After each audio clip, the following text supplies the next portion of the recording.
2월 25일 목요일 우리에게 주시는 말씀은 에베소서 2장 15절에서 21절입니다. 그런즉 너희가 어떻게 행할지를 자세히 주의하여 지혜 없는 자 같이 하지 말고 오직 지혜 있는 자 같이 하여 세월을 아끼라 때가 악하니라. 그러므로 어리석은 자가 되지 말고 오직 주의 뜻이 무엇인가 이해하라. 술 취하지 말라. 이는 방탕한 것이니 오직 성령으로 충만함을 받으라.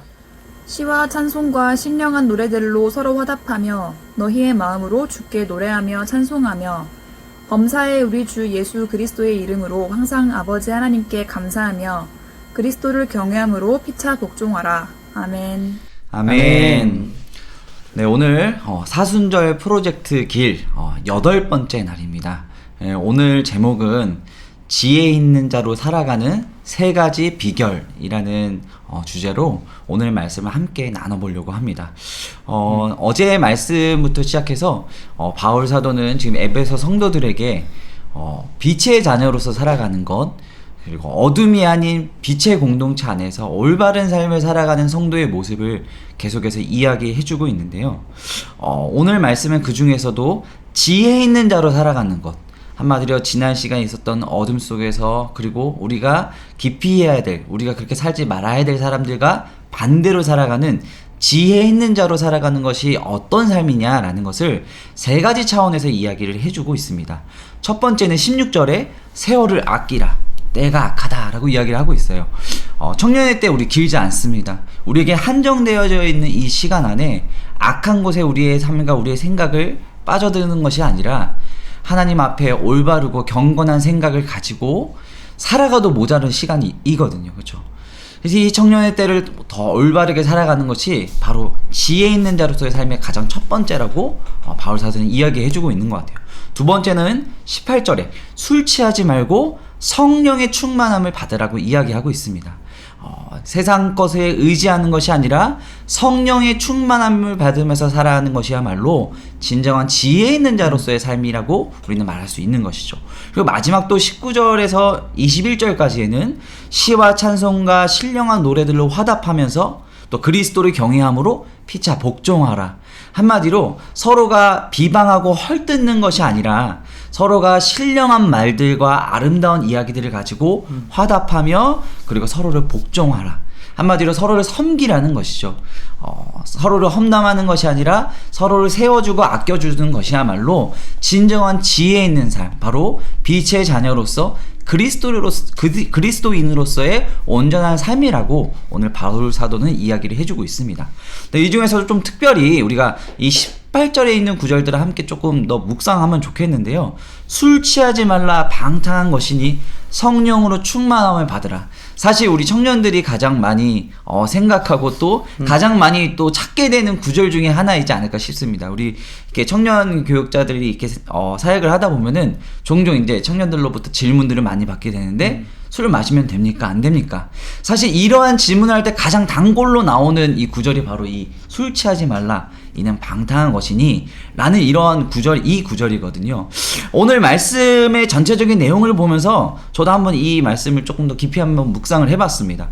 일단은 이 에베소 지역이 어떤 지역이는지 한번 좀 살펴봤는데, 그 당시 에베소 지역은 많은 우상들을 섬기고 있었는데 그 중에 가장 성대하게 섬겼었던 신이 바로 술을 주관하고 또 음주 그리고 연애를 주관하는 바카스라는 신을 그 당시에 에베소 교회 그 일대의 사람들이 가장 많이 섬기고 있었다고 해요.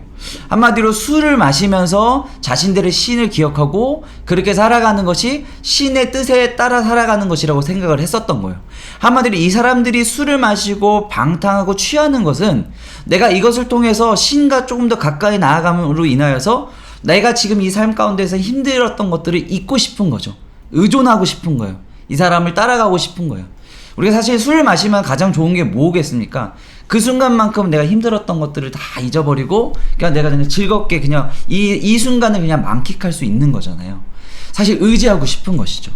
그래서 바로 바울 사도는 바로 이 술과 이 세상의 것을 의지하는 것이 아니라 성령님을 의지하는 것, 그것이 바로 성령 충만이라고 오늘 이 말씀을 통해서 이야기해주고 있는 것이죠.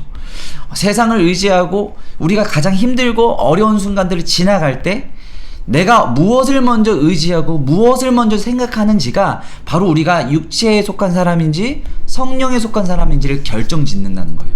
사실 생각해보면 그러지 않습니까? 오늘 내 삶 가운데 힘든 일이 벌어졌어요. 그러면 가장 먼저 떠오르는 게 여러분들은 무엇입니까? 아, 술 땡겨. 이렇다면 여러분들은 정말로 술 취한 사람, 한마디로 술을 의지하고 의존하는 삶을 살아가는 거예요. 아, 남자친구 보고 싶어, 여자친구 보고 싶어. 사람을 의존하는 사람이 될 수 있는 거예요. 그런데 우리가 어려운 상황을 처하고 우리가 믿음이 약해질 때 내가 기도해야지, 내가 오늘 하나님의 말씀을 드려야지, 예배 드리러 가야지라는 생각이 먼저 든다면 그 사람은 바로 성령의 충만함을 입은 사람이라고 할 수 있는 것이죠. 여러분들은 어떤 것을 의지하며 살아가고 의존하고 살아가고 있습니까? 이것을 결정짓는 것이 바로 지혜 있는 자로 살아가는 가장 중요한 비결이 아닐까 생각이 들어져요.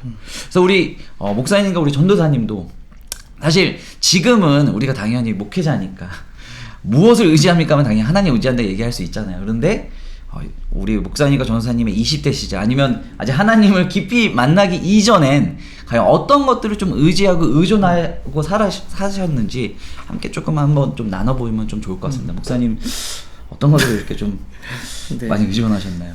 저는 뭐 아까 우리 이명신 전사님이 아주 정확하게 아주 잘 말씀해 주셨잖아요. 술을 마시면 술이 땡기면 이제 현실을 좀 더 잊고 좀 거기에 의존하게 된다고 하는데, 뭐 저는 이제 술이라는 것보다는 이제 놀러 많이 다녔어요. 그 친구들하고 술도 마시고 또 뭐 진짜 예전에 막 이렇게 홍대나 이런 대학가에서 좀 클럽도 놀러 가고 이렇게 그랬었는데, 여기서 이 술과 성령을 대비하잖아요. 특징이 있는 거죠. 술이 취하는 것과 성령이 취한다라는 것은 이게 뭔가에 이제 지배를 받는 건데, 술의 영향 안에 들어가면은 이제 감정을 이렇게 좀 키워주는 것 같아요. 요만했던 나의 슬픔의 감정이 술을 마시면 엄청 커지고요. 막 이 성적인 욕구도 막 커지고 또 미움도 화도 막 커지잖아요. 그러니까 사람들이 감정이 막 증폭되니까 괜히 기분이 좋은 것처럼 느껴지는데, 성령은 이 감정이 잘 작동할 수 있도록 이성적으로 만들어 주는 게 이제 주된 기능인데, 제가 이제 힘들고 어려울 때 또 믿음으로 또 하나님의 말씀으로 이렇게 하지 않을 때는 그것을 많이 의존했던 것 같아요. 왜냐하면 그 순간에는 저를 약간 잊을 수 있고 저를 좀 포장할 수 있었기 때문에. 그러니까 조금 이제 창피한 얘기긴 한데, 이렇게 뭐 클럽이나 이렇게 애들 그때 놀 때 이렇게 만나고 그러면은 이제 저를 감출 수 있어요. 제가 누군지 모르기 때문에. 거기서 하는 얘기들 거의 이제 막 거짓말이잖아요. 그럼 뭐 지금 뭐 취업도 안 됐는데 뭐 직장 어디 다닌다고 하고 다 거짓말하고 만나니까. 그리고 제가 입는 옷이나 뭐 찬 시계나 그리고 제가 가꾼 내 외모를 가지고 저라는 사람을 그 밤은 감출 수 있겠더라고요. 그 순간만큼 저는 다른 사람이 되는 거니까. 그러니까 그 세계와 그 순간에는 현실의 심성수를 잠깐 잊고 제가 만들어낸 가짜, 아주 쉽게 만들어낸 성수라는 그 허상에 빠질 수 있는 시간이었던 것 같아요. 술을 마실 때든 놀 때든. 근데 정말 문제는 뭐였냐면, 정신을 차리고 아침에 일어나면 마치 신데렐라가 종이 치고 나면 다시 모든 게 사라지고 일상이 있듯이. 맞아요. 일상은 변화가 없는 거예요. 그냥 현실을 잠깐 유보하고 마치 대출금이 갚을 날짜가 있는데 이자만 내고 계속 미루고 있는 거죠. 계속 미루고 있는.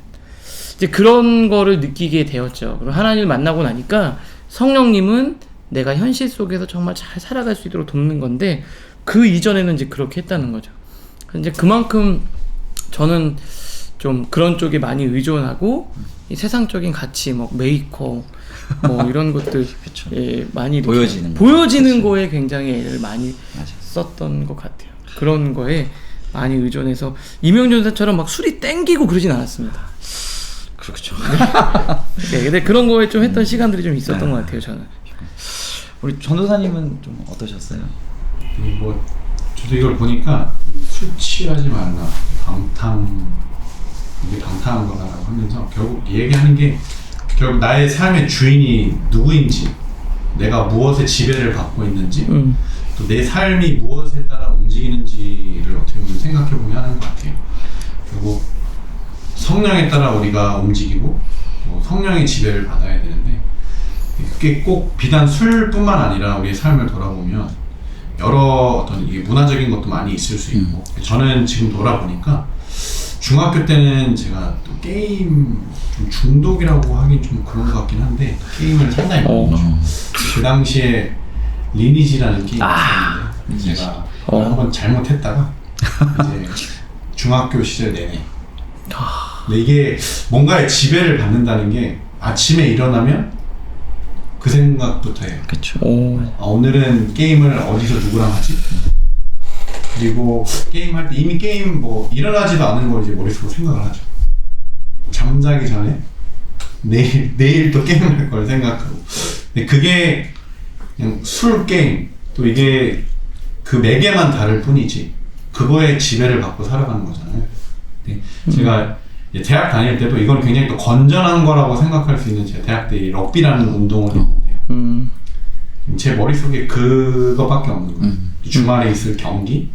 그러니까 하루의 생각이 성령님으로 채워져 있는 게 아니라 성령님의 주님의 뜻을 무엇인지 이해하라 라고 17절에 말하는데 주님의 뜻과 어떤 주님에 대한 생각들이 내 안에 있는 게 아니라 내 정욕과 내 욕심이 있는 그곳에 그것이 나를 하루하루를 이끌어가는 걸 좀 생각이 나네요. 그래서 사실은 이게 꼭 술, 담배 혹은 어떤 마약 또 그런 것처럼 나쁜 게 아니어도 우리 삶 가운데는 그렇게 성령님이 아닌 다른 무엇이 나를 지배하고 있고 나의 삶을 이끌어가고 있는 것들이 있을 수 있겠다. 근데 오늘 특별히 여기서 대표적으로 술 취하지 말라라고 하면서 우리는 그것이 아니라 주님의 뜻, 주님을 우리가 더 잘 알아가고 그분으로 우리를 채워서 성령의 인도하심과 성령의 지배를 받는 그런 삶을 살아야겠다라는 걸 좀 가르쳐주는 것 같습니다.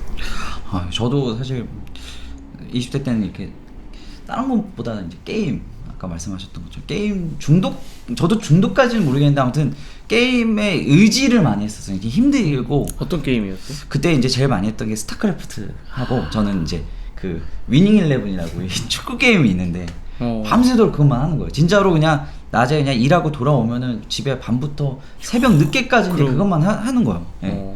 그냥 막 이거 하면서 조금이라도 이제 그때는 진짜 비전도 없고 뭐 소망도 없었으니까 더 그랬던 것 같아요. 그래서 막 어느 날 한 번은 이렇게 한 새벽 4시인가 5시까지 그걸 또 미친 듯이 하다가 잠깐 화장실에 가려고 문을 열었는데 어머님이 이렇게 거실에서 기도를 하고 계세요. 근데 딱 그 모습을 보면서 저의 그 모니터를 딱 보면서 두 가지가 딱 대비되면서 나 지금 뭐 하고 있는 거지? 근데 그 생각이 딱 들면서 굉장히 참 오늘 말씀 같은 느낌이 들었어요. 술 취하지 말고 방탕한 삶과 성령이 충만한 삶이 그냥 내 눈앞에서 이렇게 대비되어지는 모습을 하나님께서 저에게 그냥 보여주셨던 것 같아요. 그래서 지금 내가 이렇게 사는 것이 아까 목사님도 말씀해 주셨지만 지금 순간을 채우는 데는 굉장히 좋을 수 있잖아요. 순간의 만족함을 즐기게 해주는 거. 근데 세상의 것들은 그렇게 항상 순간을 만족시켜 줄 수는 있지만 그 결과와 그 끝은 그렇게 행복하진 않은 것 같아요. 근데 성령의 충만함을 살아가는 것은 그 순간은 우리가 되게 힘들 수 있어요. 그렇게 훈련받고 그렇게 살아가는 것이. 하지만 그 결과는 하나님께서 우리에게 주신 축복과 은혜로 채워줄 수 있다라는 거죠. 우리 삶은 계속해서 살아가야 되지 않습니까? 지금 순간만 우리가 살아가는 것이 아니잖아요. 우리는 더 넓은 것을 보고 더 먼 것을 보면서 하나님께서 우리에게 주신 길을 걸어가야 되잖아요. 그렇기 때문에 우리가 순간에 만족하는 삶이 아니라 영원을 바라보며 성령의 충만함으로 또 성령님을 의지하며 살아가는 그러한 삶을 특별히 이 청년의 때 우리가 더 그렇게 살아가는 훈련을 해야 되지 않을까 생각이 들어집니다. 그래서 오늘 사랑하는 청년들 모두도 지금 우리가 의존하고 또 하나님보다 더 많이 생각하는 것들이 많이 있을 텐데 그 순간의 기쁨을 누리는 것을 조금 내려놓고요. 특별히 또 이 사순절 기간 동안에는 더 성령의 충만함을 훈련받고 성령님을 의지하고 하나님 의지하는 마음으로 더 기도하고 더 말씀 생활에 더 충실할 수 있는 우리 사랑하는 청년들 모두가 되기를 주님의 이름으로 소망합니다. 제가 기도하겠습니다. 하나님 감사합니다. 빛의 자녀로서 지혜 있는 자로서 살아가는 것이 우리에게 참 많이 어렵고 힘든 일이 되어질 수 있지만 그럼에도 불구하고 성령님께서 우리 가운데 힘 주시고 지혜 주시고 우리 이끌어가 주심을 우리가 믿으며 주님 우리가 이 길을 걸어가고자 합니다. 사랑하는 청년들 모두 하나님이 세상을 의지하지 않고 성령 하나님 의지하는 마음으로 이 사순절 이 고난의 길을 함께 주님과 걸어가게 하여 주시옵시고 그 길의 끝에 우리에게 주어지는 참된 소망과 기쁨과 평안과 안식을 모두가 누릴 수 있는 우리 사랑하는 예능 청년 모두가 될 수 있도록 주님 우리와 함께 하여 주옵소서. 감사하며 예수님의 이름으로 기도합니다. 아멘. 아멘.